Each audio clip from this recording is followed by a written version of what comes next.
Serbisyo Publiko. Aksyon Radio! Sa Bacolod, Aksyon Radio. Aksyon Radio!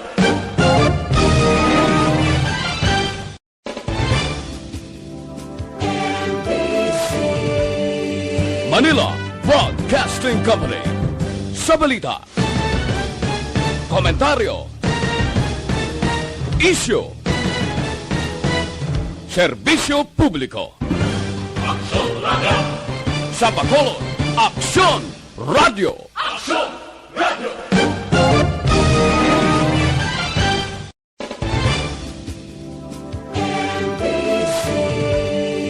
Manila Broadcasting Company.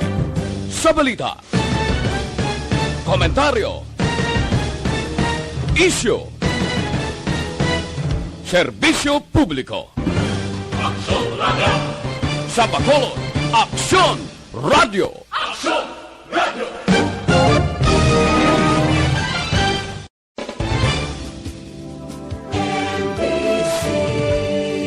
Manila Broadcasting Company. Sa balita, komentaryo, isyu, serbisyo publiko. Aksyon Radio! Sa Bacolod, Aksyon Radio. Aksyon Radio!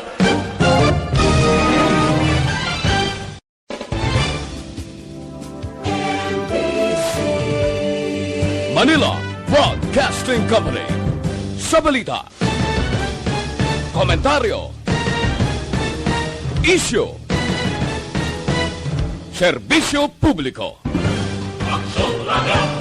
Sa Bacolod, Aksyon Radio. Aksyon Radio!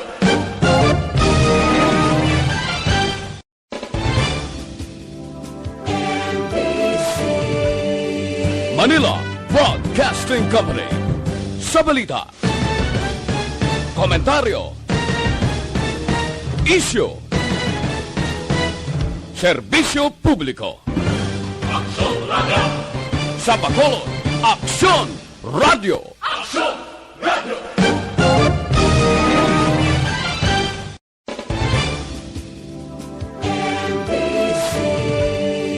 Manila Broadcasting Company. Sa balita, komentaryo, isyu, serbisyo publiko. Aksyon Radio! Sa Bacolod, Aksyon Radio. Aksyon Radio!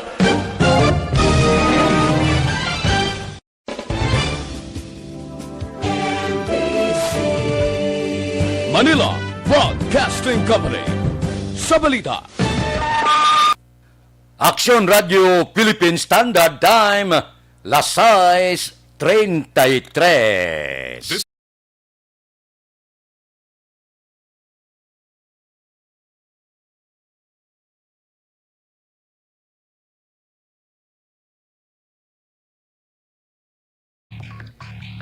Action Reports, second portion. Di kalidad, kag madalong ng mga analisis sa pinakainit na balita sa bilog na probensya kag nasyon. Action Reports, second portion. Patas kag balanse na komentaryo sa mga issues kag mga balita nga nag-aapekto sa mga pumuluyo sa adlaw-adlaw nga tanan. Action Reports, second portion. Upod sa veterano kag respetado nga komentarista, Aksyon Fred Salanga. Karon nga adlaw, Miyerkules, Pitsa 22 na bulan sang Setyembre, tuig 2021. Anano ang mga balita kag isyu nga aton talakayon karon nga aga. Mayong balita, may 110 milyones nga pondo nga ginpain ang DOH para sa ekspansyon sang Corazon Locsin Montelibano Memorial Regional Hospital suno kay Congressman Greg Gasataya. Balita politika, Partido Federal sang Pilipinas nag-endorso na kay Senador Anay Bongbong Marcos sa pagka-presidente sa tuig 2022. Mayor Isko Moreno magapapili man presidente sa masunod nga tuig. Ining aton mga balita kag isyo idulong sa aton sang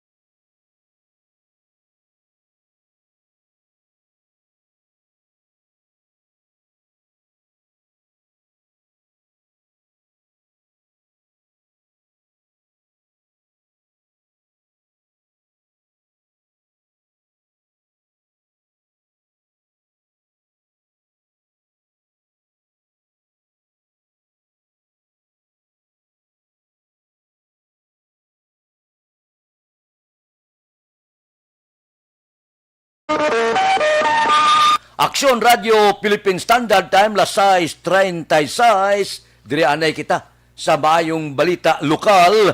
Ginpalayag na ni Congressman Greg Gasataya nga may 110 milyones nga pondo nga ginpain ang DOH sa 2022 para sa ekspansyon sang Corazon Locsin Montelibano Memorial Regional Hospital.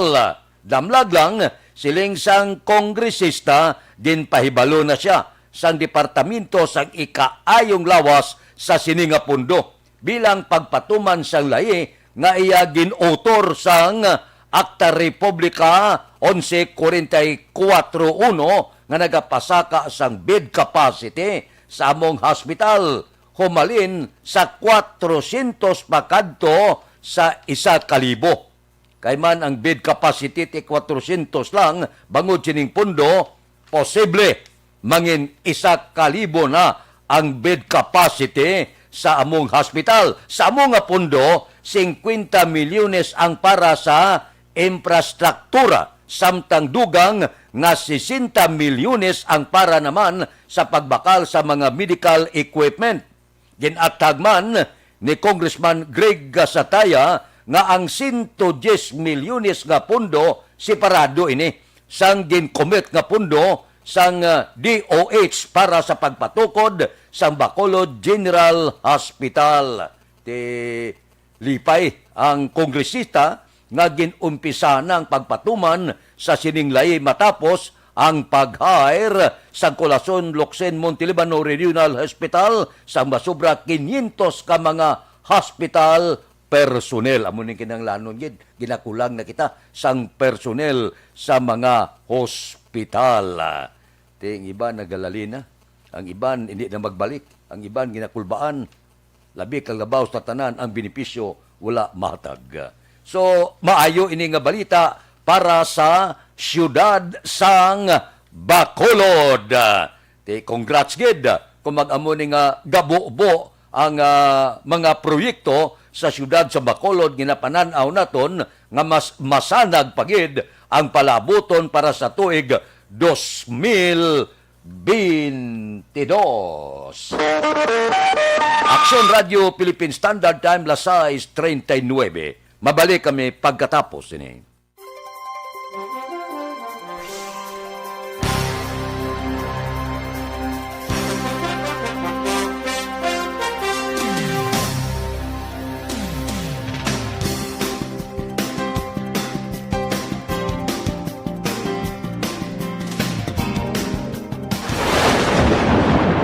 Ang elementary nga evacuation center na concern din baha man. Uy. Kaya Kaya tinagaman-amat evacuation kumansaka ang tubig. Actually, ikaw po Hindi mo medyo mataas na ang tubig. So, ulat natin nga pagsuwat nga ng traffic to or ng-traffic dito sa sulod ang Mang continuous rain ang nag-isang sa factor sa pagsaka sa sining tubig sa subong.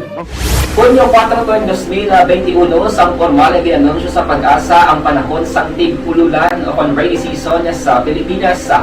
Gani, lauman ang maulaning nga panahon umpisa subong tugtog Nobyembre 2021. Ang Pilipinas sa mayar sang early warning system para mahibaluan ang lakat sang panahon. Gani, wala sang rason nga hindi kita makapreparar karon ni rainy season. Yari ang pila ka mga action tips nga dapat mo may baluan karon nga panahon sang tig-ululan. Kung nagapuyo sa lugar nga masabi ginabaha, mag-monitor sa balita para sa anunsyo sang Pag-asa sa lakat sang panahon. Isa sa pinakapos nga pamaagi para malikawan nga magsulod ang baha sa balay, among paggamit sang sandbag. Ang sandbag ang isa ka sako nga may unod nga balas nga pwede ibutang sa pertahan o kung ginaagyan sang tubig para temporaryo nga makontrol ang pagsulod sang tubig sa inyong nga balay. Antes naman ng rainy season, dapat nakaprepare ka na sa pagkaon, flashlight, pito, kandila, hygiene kit, power bank, transistor radio, importante nga mga dokumento, kag iban pa nga kinahanglanon. Ini ang dapat isulod sa go bag nga dapat ibutang sa isa ka lugar nga maapos kuhaon sa tion nga kinahanglan nga mag-evacuate. Sa tion sa pagbaha dapat butangan sang tape ang saksakan sa mga outlet kag ibutang sa mataas nga mga lugar ang appliances. Kunyara sa evacuation center, dapat man nga ipatuman ang minimum health protocol, face mask, face shield kag social distancing batok sa COVID-19. Sa panahon sa tigululan, dapat man proteksyonan ang ikaayong lawas batok sa pila ka mga masakit, kang isang dengue, leptospirosis, cholera, typhoid fever, hepatitis A, influenza kag iban pa. Nagpanugyan man ang DOH kay pabili ng proper hygiene kay pag-inom sang limpyo nga tubig, lutuon sang husto ang pagkaon para malikawan ang contamination. Maghugas sang kamot antes kag pagkatapos ang kaon kag matapos nga mag-usar sang banyo. Likawan man ang paglangoy o kon pagtubog sa baha. Kini sa Action Dale Salazar para sa Action Tips nga nagapahanong nga maghalong sa tanan nga tion. Desisyon 2022.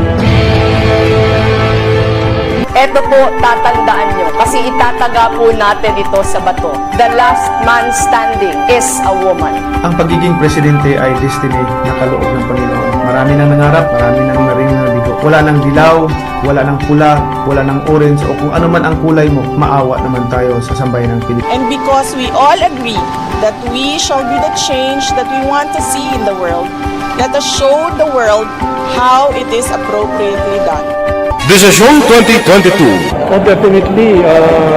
You know what they say, Battle Royale. Definitely super Battle Royale. Palayo pa ba ito? Yes. Sa pakatuig. Kamo pa rin matinapo. Subungadaan. Desisyon 2022 sa Aksyon Radio Bacolod. Ginhawat ang himo sa mga health protocols. You cannot treat Bacolod as an island. It is part of Negros Occidental. It is part of Negros Island and it's part of the Philippines. Ang problema kita. So let us avoid something like that again. Kinahanglan maapilar ko sa gihapon sa inyo sa pagtunod strictly kag ang mas gagaling. Ang kada botante ang may gahom nga magpili sa mga lideres sa pungsod. Ang kada kandidato ang dapat kilalahon sa husto. Ang kada botante ang may kaugalingon nga desisyon. Desisyon 2022, the pre-election survey. Himanuon ang pulso sa publiko, kilalahon ang magidalantaw nga magpapili sa maabot nga eleksyon. Desisyon 2022 sa Aksyon Radio Bacolod, ang pinakauna nga pre-election survey sa siyudad sa Bacolod kag probinsya sa Negros Occidental. Bantayan na resulta sa pre-election survey diri sa #1 AM radio station sa pinakaulihing nga survey sa Nielsen. Aksyon Radio Bacolod, #1. Desisyon 2022 sa Aksyon Radio. Do not just throw away questions and statements. Kasma nga aton sining nga Facebook page pagiya sa Aksyon Radio Bacolod. Ladies and gentlemen, this is Aksyon Radio Bacolod. Aksyon Radio Bacolod, #1. Nagpanguna ang Aksyon Radio Bacolod sa pinakaulihing survey sa Nielsen nga kakuha sa commanding radio station share para sa fourth quarter sa tuig 2020. Kami nagapasalamat sa aton mga kaaksyon sa padayon nga pagsalig kag pagsuporta. DYEZ Aksyon Radio Bacolod, #1 with 40.10% radio station share.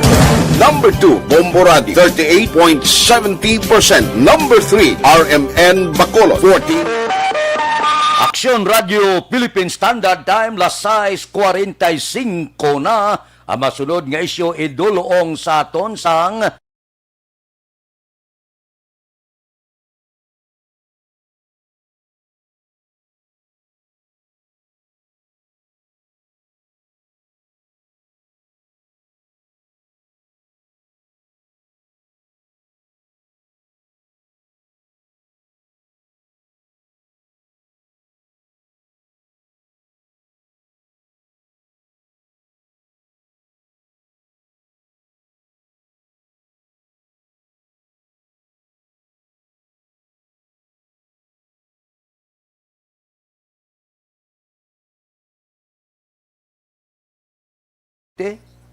affordable. Aksyon Radio Philippine Standard Time, las 6:46, dinuso na mga isyo politika. ang Partido Federal ng Pilipinas nag-anunsyo kag nagaduso na kag naga-endorse na kay anay Senador Bongbong Marcos nga ila sini standard bearer sa tuig 2022 nga eleksyon. Puerte, gindeklarar ini kahapon sa likod nga may ara sang pila ka mga rally, protesta, pudag-pudag sa nalan, bangod sining ginasinggitan sang nagligad pa ining pagdeklarar martial law sang iya amay. Kadumdum kamo kahapon pitsa 21 gindeklarar ang martial law santo ni Presidente Ferdinand Edalen Marcos. Gintawag nga diktador nga presidente sang pungsod Pilipinas. Sa likod sini gin-endorse nila sa National Convention dito sa South Cotabato. Gin-endorse ang kandidatura ni anay Senador Bongbong Marcos. Ang pila ka mga tagsuporta sini nagpalayag nga kung ano ang ginhimo kag batasan sang amay, hindi ini magsunod ang anak. Sala ang pagpati nga kung ano ang puno, amuman ang bunga. Nagapati sila nga kung ano ang kasalanan kung may ara ginman. Siya na'y Presidente Ferdinand Edalen Marcos, hindi nagakahulugan nga amuman ini ang pagpinatasan sang iya anak, junior pa naman nga si anay Senador Ferdinand Marcos Jr. o kung kilala nga si Bongbong Marcos. Ang buot silingon, ratsada na. Matuma na ang handom sa iya iloy nga si Imelda Marcos. Nagliligad nga tinuig, nagpalayag itong nagligad nga eleksyon. Gusto ni Imelda maglagan si Bongbong presidente. Siling ni Imelda maabot ang tuig nga magabalik ang mga Marcos sa Malacanang. Kung amo na ni, ang handom ni Imelda Marcos, lantawon ta, depende ina sa pagno sa baluta sang mga bumuluto. Aksyon Radio Philippine Standard Time, las 6:48. Mabalik kami pagkatapos ini.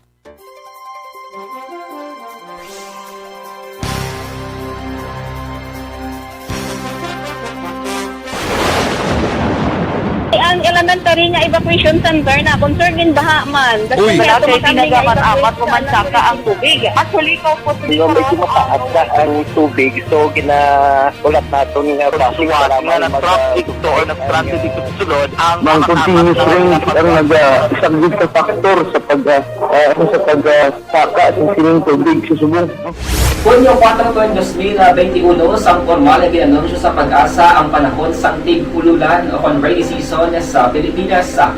Gani, lauman ang maulan nga panahon umpisa subong tutok Nobyembre 2021.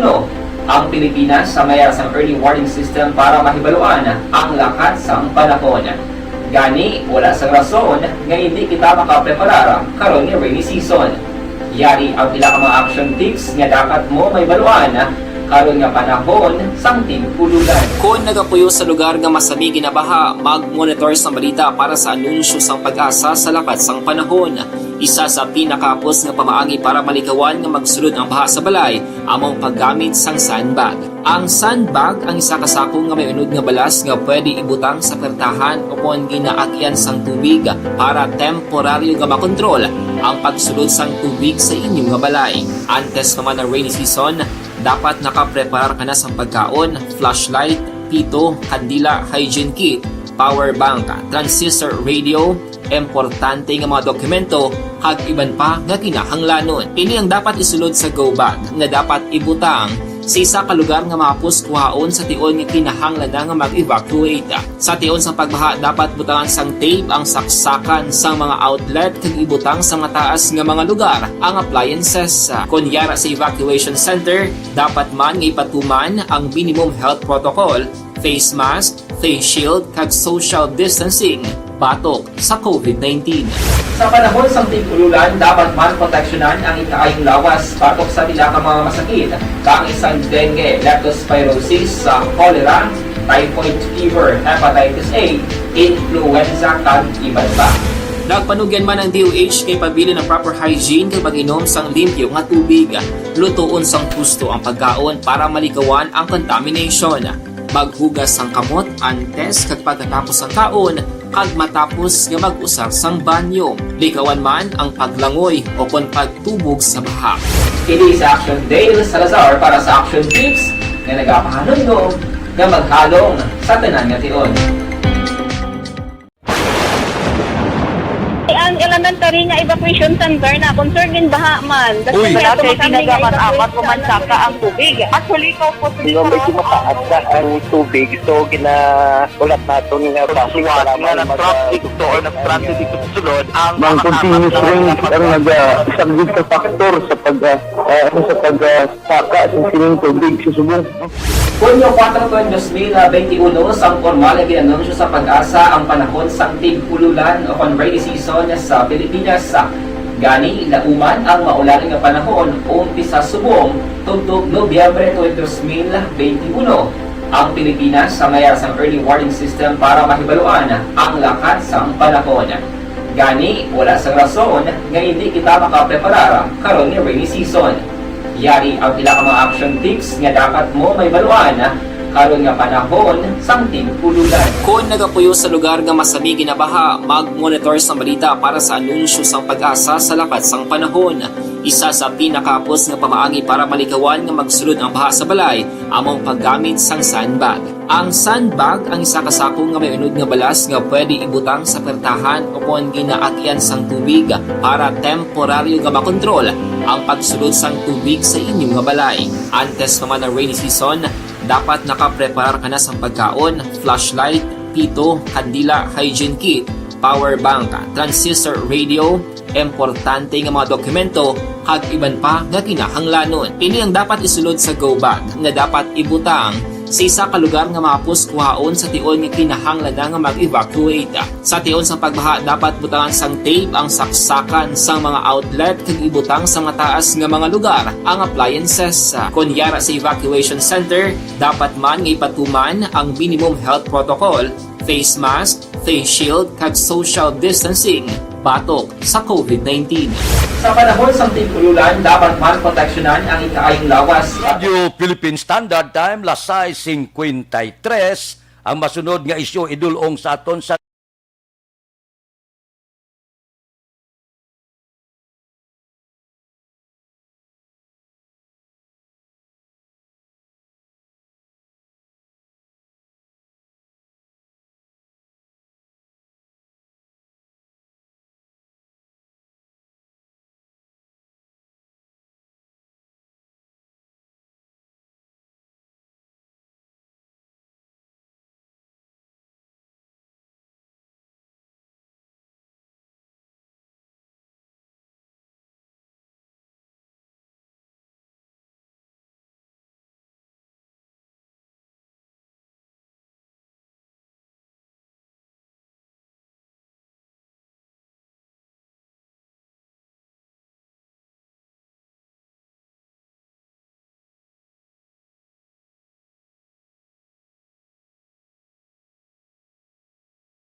Action Radio Philippine Standard Time, Lasay 55. Nadumduman nyo sa nagligad nga bulan, silingko mapapili presidente si Mayor Isko Moreno.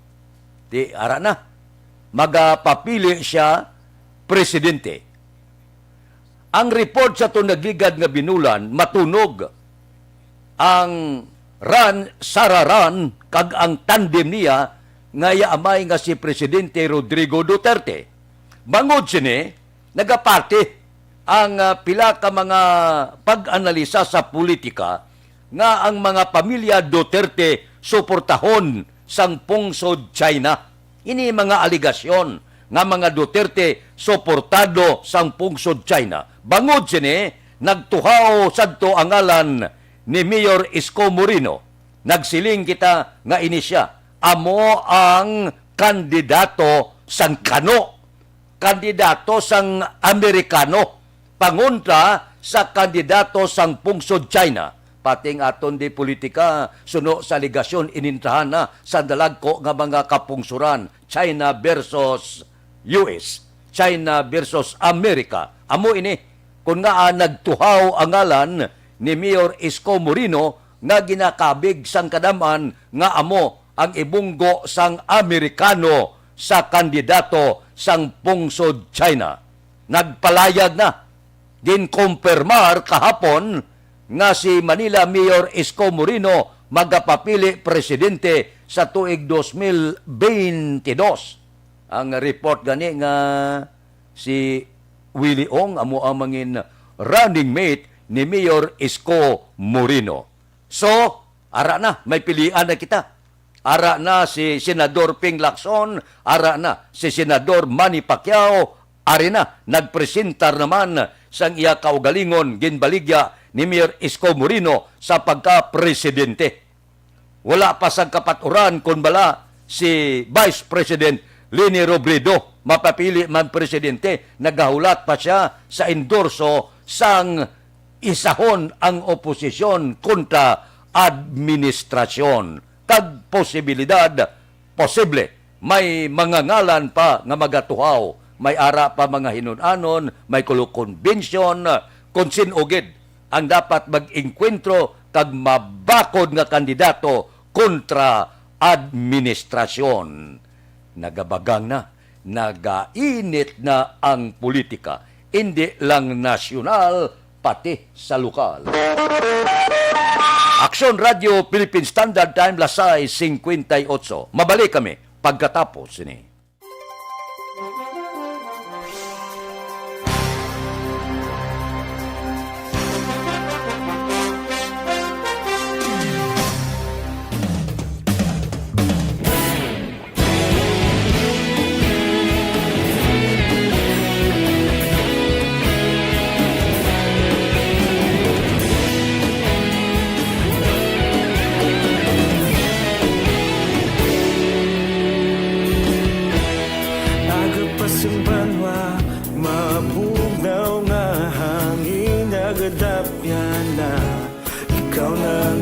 Pamatian lamon ginasandigan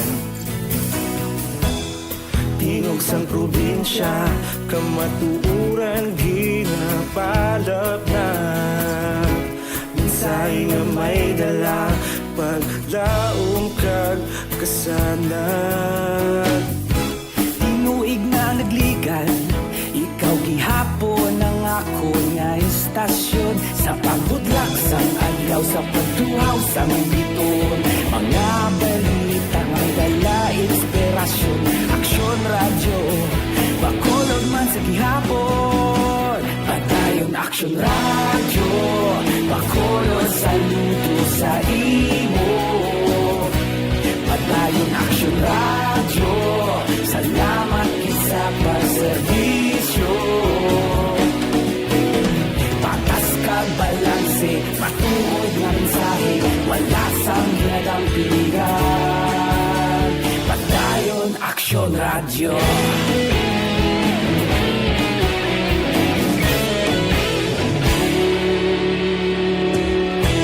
pagkolon nun kag negrosanon inyong pamatian istasyon nga nagapalaplag sang kamatuuran mabakod nga prinsipyo reporter handa sa serbisyo kahapon karon kag sa gihapon kita magapadayon tinuig na nagligan ikaw gihapon ang ako nga istasyon sa pagbutlak sang adlaw sa pagtuhaw sang biton mga balita na may dala inspirasyon aksyon radyo bakolon man sa gihapon Aksyon Radio Philippine Standard Time, Las 7. Standby na sa aton Aksyon Balita Morning Edition. Upod kita kay Aksyon Boy Duran kag Aksyon Dorel Cabato. Aksyon Fred Salanga. Una sa balita, una sa aksyon. sa Bacolod, Aksyon Radio.